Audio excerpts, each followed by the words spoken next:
Growing up in Colorado, there was a way that we measured distance, and it was with distance measurement units. If somebody was like, how far is it to that place? You would be like, that's 20 miles. And then they were expected to do the math in their brain about how long it would take them to travel 20 miles, given whatever kind of means of travel they would employ. But then I went to college in Chicago, well, the North Shore of Chicago, and I was hanging out with a bunch of people from Wisconsin and Michigan and Illinois as an 18-year-old kid just out of high school. And I noticed that whenever I asked somebody how far away something was, they would give me a time unit. It's 45 minutes. It's about an hour. And maybe that was because of the traffic around Chicagoland. Maybe it's a cultural thing. I never got to the bottom of it. But gradually, I adopted that. And then eventually, I moved back out to the West, and I realized that category doesn't work that well as technology changes, as laws change. Because when I was going back and forth to Chicago as a kid, it was 65 miles an hour going through Iowa. But now it's 80 miles an hour on the interstate in Wyoming, and I don't know, people do 90 if they have Wyoming plates, and nobody seems to really care. It's a very different amount of time that it takes. And at some point it occurred to me that all of the old habits I'm in of, there to there is about that many minutes, it's all wrong now. It just isn't how traffic works. It's not how time works. I need to go back and I need to reevaluate all of that because my old mental categories don't fit the new realities that I'm dealing with anymore. Likewise, in Matthew chapter 9, we're getting the exact same kind of situation. We've got an old set of categories that I don't think people have thought about for a long time. It's just become habit. They have a way that they're doing things religiously, culturally. And along comes Jesus with all of this talk about this kingdom and these kingdom values, and the values look different than world values. And he's describing a different means of admission into this new family of faith and into the old family of faith. The old one, it was ethnic. The new one, it's a condition of the heart. It's a matter of assuming a right posture before the one true king to enter into the one true kingdom. And the language between the two, I don't think it was meshing perfectly. I think people were talking past each other at this moment in history. I don't think all of the tensions that we see here in the relatively early going of Matthew can be characterized as bad people being awful and good people being good. I mean, there's definitely some of that in the not forgiveness business we've looked at the last couple of passages. But Jesus is changing the language and the categories for thinking about being in communion with God and being in communion with the family of faith. And you might be like, well, that's not cool. I don't like it when people come along in my culture or my world and just announce that these words mean this now and that means that now. And now you have to all think in these new categories because we decided it and we just announced it. Well, hey, I don't like that either, but Jesus is different. He's not some screaming special interest group from the sidelines. He's demonstrated authority over nature and distance and physics. I mean, he's miraculously breaking the laws of time and space in front of big groups of people. And it gives him more credibility to say these are truer, realer categories in which to think. But hey, understandably, it's going to take a while to peel off all of that old religious language that people are used to. I mean, people have money invested in that stuff. And so when he comes along and says that things are different, it's going to be confusing for people. And one of the groups that he is confusing is not just the Pharisees who were grouchy that he healed that paralytic a couple passages back, not just the Pharisees who were grouchy that Jesus is hanging out with a tax collector and other repugnant cultural others, but now Jesus is going to come under some friendly fire. And this had to have been a disheartening moment for him because it's John the Baptist's disciples who are going to get after him. Here's the verse, Matthew 9:14. Then John's disciples came and asked him, how is it that we and the Pharisees fast, but your disciples do not fast? Maybe in their minds, this was the most innocent of questions, being asked from the most noble of places and the most sincere intent to get things right. But I'm guessing it was a little bit exhausting for Jesus, especially because of who it's coming from, and you would think that he would get it. John the Baptist is Jesus' cousin. He has been on board with the whole Jesus thing from the beginning. He vouched very publicly for Jesus. I mean, John the Baptist is the member of the family who went out and succeeded at the whole religious upstart thing before Jesus ever did. John the Baptist is a rock star. Everybody knows his name. And now Jesus has exploded onto the scene with all of the stuff that he's doing and saying.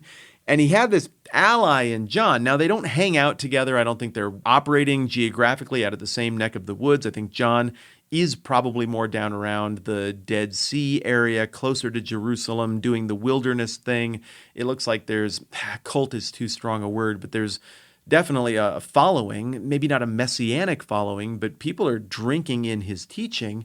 And so John got word about something that was going on all the way up north in Galilee, and he sends people up there, probably on foot, all the way up north to ask questions about the fasting. Or maybe these were just people who were hanging out with Jesus because John had them there. I don't know. But whatever the case, it looks like the party at Matthew's house is still going on, and now we're going to get some friendly fire, which is the worst kind of fire, by the way. You know what this is like, church, school, work, or whatever.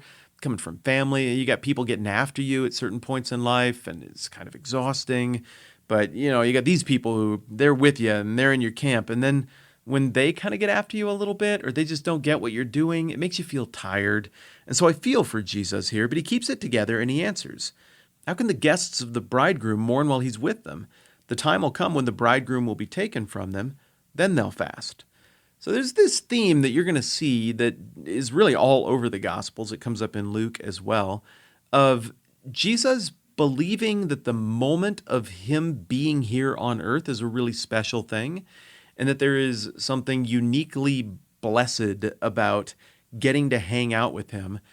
And it's clear that Jesus sees very few people who understand the moment, who really get it. We're going to get an account of a lady from the fringes of society way up north in 10 chapters or so who seems to have got it. The demons, last chapter, seem to have got it.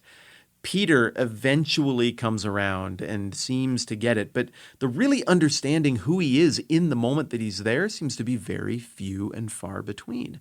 So to be a little more sympathetic to John's disciples here, it's understandable. They're coming from a reform movement, what is effectively an attempt to make Judaism work better.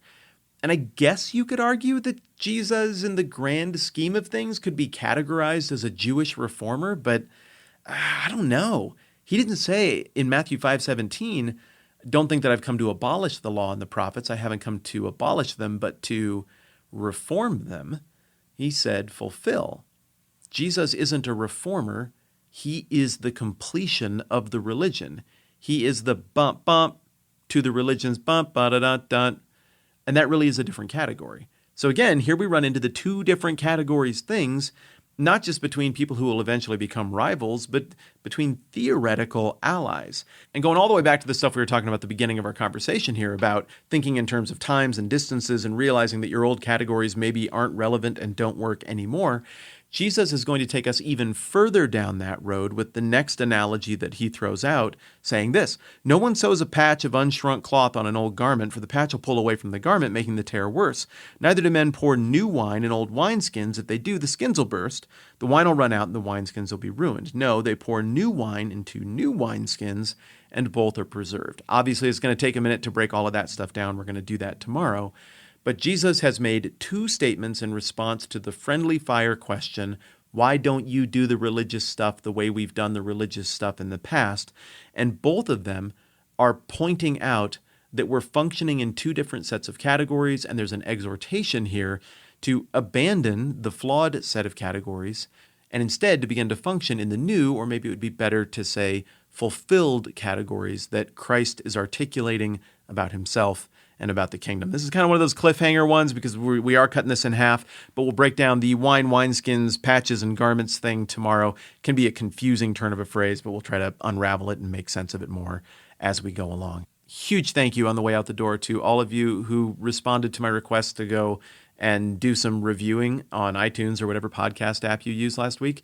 That made a big difference, and what do you know? Hey, some more people jumped in, and now they're hanging out with us. So we're doing the thing that we're supposed to do, which is broaden the circle. Thank you for helping me do that. You guys are awesome, and I cannot tell you how much I appreciate not just the gesture of throwing, a review up there, but also I actually read all of those, and it means a lot. Thank you for the things that you said. You know who you are. We'll get after more of this Matthew 9 stuff tomorrow, talking about old categories and new categories and what to do in reconciling the two. I'm Matt. This is the 10-Minute Bible Hour podcast. Let's do this again soon.